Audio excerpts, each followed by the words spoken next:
السلام علیکم viewers, welcome to my YouTube channel. تو آج جو میں آپ سے شیئر کرنے والی ہوں وہ ہے نماز عید کا طریقہ۔ تو اس سے پہلے کچھ میں آپ سے ڈیٹیلز شیئر کرتی چلوں کہ جو نماز عیدین ہے وہ دو اسلامی تہواروں یعنی عیدین کے موقع پر ادا کی جانے والی ایک خصوصی نماز ہے۔ عید الفطر کی نماز جو ہے وہ یکم شوال المکرم کو ادا کی جاتی ہے، اور اگر کوئی شرعی عذر کی بنا پر یکم شوال کو ادا نہ کر سکے تو وہ دوم شوال المقرر کو اسے ادا کر سکتا ہے۔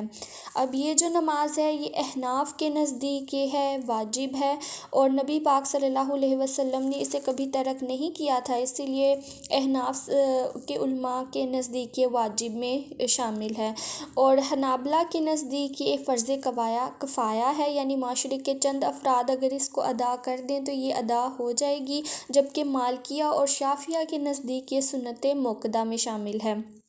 اب اس کے بارے میں صحیح بخاری کی ایک حدیث روایت کرتے ہیں ام عطیہ روایت کرتی ہیں کہ ہمیں نبی کریم صلی اللہ علیہ وسلم نے حکم دیا کہ عید والے دن حائضہ اور پردہ نشین عورتیں بھی باہر عیدگاہ کی طرف جائیں تاکہ وہ مسلمین کی جماعت میں اور ان کی دعاؤں میں شریک ہو سکیں، اور حائضہ عورتیں صلاۃ سے الگ رہیں۔ اگر ایک عورت نے عرض کیا کہ یا رسول اللہ صلی اللہ علیہ وسلم، ہم میں سے کسی کے پاس دوپٹہ نہیں ہوتا تو وہ کیا کرے؟ نبی کریم صلی اللہ علیہ وسلم نے فرمایا کہ اسے اس کے ساتھ والی کو چاہیے کہ اپنا دوپٹہ اسے اڑھا دے، یعنی اس کے ساتھ شیئر کر لے۔ تو اس سے ہمیں اس کی اہمیت کا بھی اندازہ ہوتا ہے کہ خواتین جو ہیں وہ اس کو گھر پر ادا نہیں کر سکتی، انہیں بھی چاہیے کہ وہ کھلی عیدگاہ کی طرف جائیں، یا اگر پاس میں کوئی مسجد ہے جہاں پہ اور خواتین کے لیے اہتمام ہے تو وہاں پہ جا کے وہ امام کے پیچھے سے ادا کریں، گھر پر وہ ادا نہیں ہوتی عید کی نماز۔ تو اس کے لیے عورتوں کو بھی حکم ہے کہ وہ عیدگاہ جائیں اور وہاں پر یہ نماز ادا کریں۔ اس کے بعد عید الفطر کی سنتیں اور احکام۔ سب سے پہلے ہے نماز عید الفطر سے پہلے صدقہ فطر ادا کرنا ضروری ہے۔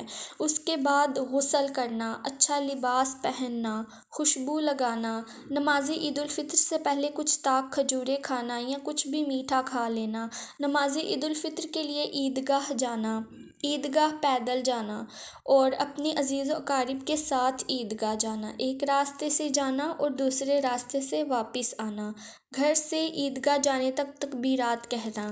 تکبیرات میں کیا ہے؟ اللہ اکبر، لا الہ الا اللہ، واللہ اکبر والحمد للہ۔ تو اس کے بعد اب میں شیئر کرتی ہوں آپ سے عید الفطر کی نماز کا طریقے میں یہ ہے کہ سب سے پہلے آپ نیت کریں۔ میں نیت کرتا ہوں 2 رکعت نماز عید الفطر کی زائد 6 تکبیروں کے ساتھ، منہ میرا کعبہ شریف کی طرف، واسطے اللہ تعالیٰ کے، پیچھے اس امام کے۔ تو نیت کرنی ہے سب سے پہلے، اس کے بعد جو ہے امام وہ تکبیر کہے گا، امام تکبیر کہہ کر ہاتھ باندھ کر ثنا پڑے گا۔ اچھا، اس میں بتاتی چلوں، ہم نے سب سے پہلے 2 رکعت جو ہے نماز کی نیت کرنی ہے، 2 رکعت۔ پھر جو امام ہے وہ تکبیر کہہ کر ہاتھ باندھ کر ثنا پڑھے گا، ہمیں بھی تکبیر کہہ کر ہاتھ باندھ لینا ہے۔ اس کے بعد 3 زائد تکبیریں ہوں گی۔ پہلی تکبیر کہہ کر ہاتھ کانوں تک اٹھا کر چھوڑ دینا ہے، دوسری تکبیر کہہ کر بھی ہاتھ کانوں تک اٹھا کر چھوڑ دینا ہے، پھر تیسری تکبیر کہہ کر ہاتھ کانوں تک اٹھا کر باندھ لینا ہے، تیسری پہ ہم باندھ لیں گے۔ اس کے بعد امام قرات کرے گا، یعنی سورۃ فاتحہ اور کوئی بھی اسی اور سورت پڑھے گا، اور رکوع سجود کر کے پہلی رکعت مکمل کرے گا۔ دوسری رکعت کے لیے اٹھتے ہی امام قرات کرے گا، یعنی سورۃ فاتحہ اور کوئی اور سورت پڑھے گا۔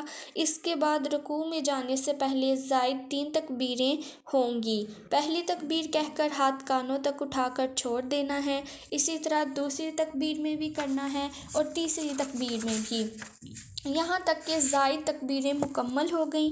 اب اس کے بعد بغیر ہاتھ اٹھائے تکبیر کہہ کر رکوع میں جائیں گے، ٹھیک ہے، اور پھر دیگر نمازوں کی طرح 2 سجدوں کے بعد اتحیات، درود اور دعا پڑھ کر سلام پھیر دیں۔ پھر نماز مکمل کرنے کے بعد امام 2 خطبے دے گا، دونوں خطبوں کے درمیان تھوڑی دیر وہ بیٹھے۔ تو اس طرح سے یہ جو ہے نماز اور خطبہ یہ مکمل ہوگا۔ آپ دعاؤں میں بھی شامل ہوں گے، اور اس کے لیے ضروری ہے کہ مرد ہو یا خواتین وہ عیدگاہ ضرور جائیں اور نماز عید لازمی ادا کریں۔ اللہ سب کے اعمال قبول فرمائے، آمین۔